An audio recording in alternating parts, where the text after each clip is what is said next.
એક તો ભરવાડ, એક મેર અને બાકીની વાઘેર પ્રજા. એટલે આ પ્રજા એવી છે કે જે માટે એ સંસ્કૃતિને સાચવી રાખવા માટે અહીંયા ભરવાડ અને ભરવાડા અને મેર મેરાણી અને વાઘેરના વાઘેરની પત્ની.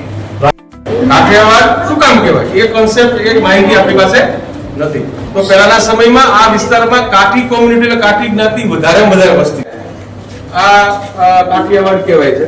હવે કાઠિયાવાડમાં કાઠી દરબારની પ્રણાલી શું છે, એમની સંસ્કૃતિ શું છે, એમના ગઢ કેવા હોય છે, જ્યારે જાઓ ત્યારે કેવી સુશોભિતા હોય, એનું એ પોતે ક્યાં પહેરવેશમાં હોય, એની અભેરાઈ કેવી હોય, એના તોરણ કેવા હોય, એ દેખાડવા માટે, એ સંસ્કૃતિને જાળવી રાખવા માટે આ એક જુદો સરસ મજાનો વિભાગ છે કે જે વિભાગનું નામ કાઠી હાઉસ છે.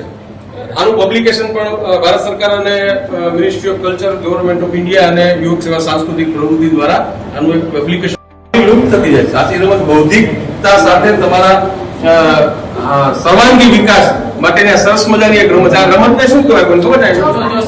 ચોપાટ.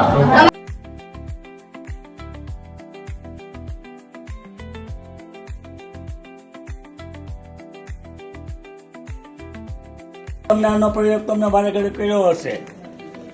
કોને મમ્મીએ કર્યો છે? આપણે કીધું છે કે નહીં? કીધું જ હોય, બરોબર ને? યાદ આપણો ઘોડાની ઘોગી છે.